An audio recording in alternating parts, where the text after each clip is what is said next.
Muito obrigado, Sr. Presidente. Sr. Ministro, o nervosismo com que está a iniciar este debate não é propriamente de quem tem um setor estabilizado. Muito pelo contrário. O senhor sabe qual é a situação da educação neste momento em Cabo Verde. Não é apenas este ano. Já vem do passado.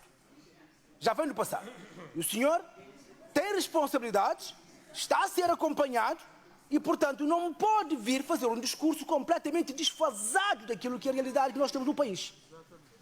Nós todos conhecemos as escolas que nós temos aqui em Cabo Verde. O senhor sabe, porque quando fala de alinhamento com o CDE, sabe o que está a acontecer em relação aos nossos alunos.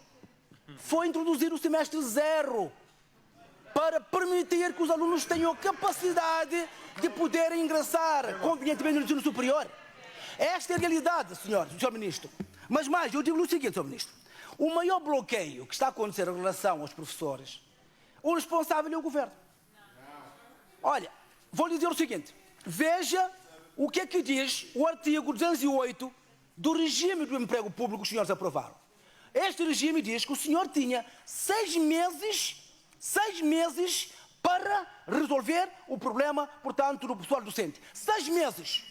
A partir, portanto, de 1 de janeiro de 2024, que se publicou o PCFR do regime geral, o senhor tinha 6 meses para resolver o problema. Sabe o que fez? Não resolveu.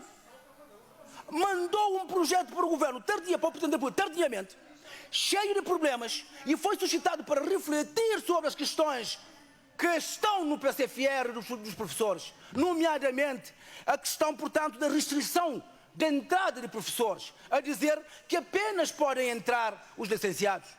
Nomeadamente a questão, portanto, de reter uma bolsa em relação à transição dos professores que estão neste momento a exercer as suas funções. Portanto, o Presidente da República pediu-lhe que reponderasse essas questões, mas o Sr. Ministro optou por uma via de confrontação, claramente. E, portanto, primeiro já estava fora de prazo em relação à regulamentação, depois agora vem o Parlamento e anuncia o agendamento e regime de urgência do PCFR dos professores. Entretanto, vai recuar novamente e vai adiar esse tempo. O diploma, portanto, não vai ser cumprido. O Sr. Ministro sabe que tem os professores na rua, sabe que tem turmas sem professores, tem disciplinas sem currículo, tem, portanto, passagem obrigatória nas escolas. O Sr. Ministro, portanto, não pode vir ao Parlamento fazer esse discurso.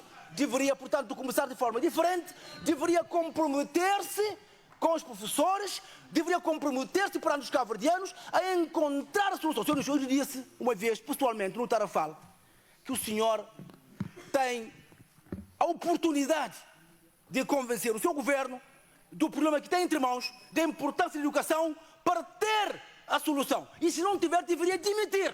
Mas o senhor não demite, não convence o governo e, portanto, fica lá apenas a ocupar a posição e não resolve o problema dos professores, não resolve o problema dos alunos, não resolve o problema das escolas e, portanto, está lá simplesmente a ocupar um cargo, sabendo que não tem poder político e não tem competências para resolver o problema que nós estamos a enfrentar em Cabo Verde na educação. Muito obrigado, Sr. Presidente.